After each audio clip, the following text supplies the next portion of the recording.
Hi everyone, we're going to talk today about the two bone cell lines of the body.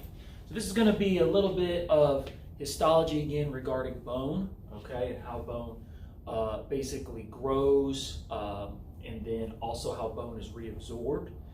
Keeping in mind we've discussed tissues before and we've classified bone as a connective tissue, so keep that in mind. But there's really two cell lines, so to speak, for bone. There's one line that is actually called the bone cell line, okay, which makes a lot of sense. And this is going to be related to bone cell growth.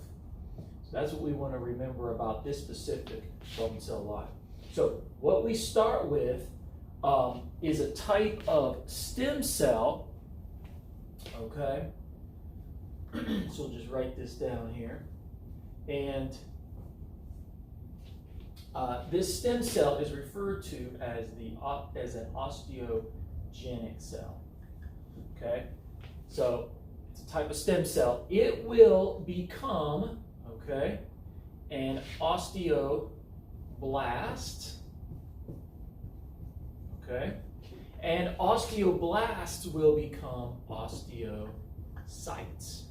Osteocytes are bone cells. So again, this is how bone growth occurs.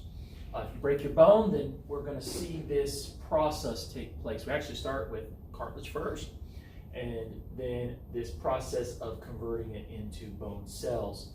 So our bones are in a constant state of growth and reabsorption. So we're constantly, averages about 10% a year for our skeleton. We're getting 10% new bone formation every year, and then therefore the removal of old dead bone, okay? So osteoblasts are going to be considered bone forming cells because these are the direct cell type that forms osteocytes, bone cells. So then the next cell line is going to be referred to as the blood-derived line. And this is going to be for bone resorption. Okay, how we get rid of bone.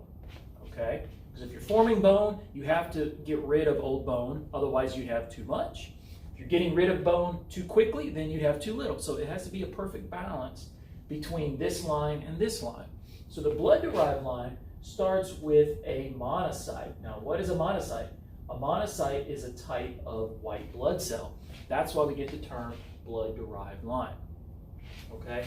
Monocytes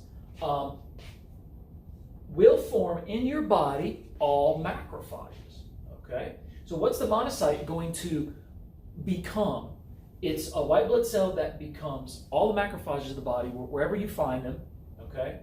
And in this case, we want to know about the macrophages for bone, and that is going to be the osteoclast.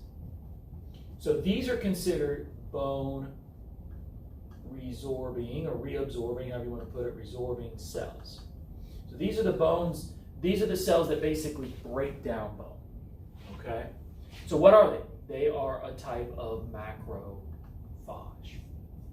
But if we looked at a dendritic cell in the epidermis, that would come from a monocyte or microglia. In the brain, that still is going to come from a monocyte because they're all macrophages. Okay? They're all going to come from the monocyte. So here's our bone forming line and our bone resorbing line. So I hope that helps. Look for more videos to come. Good luck and good study.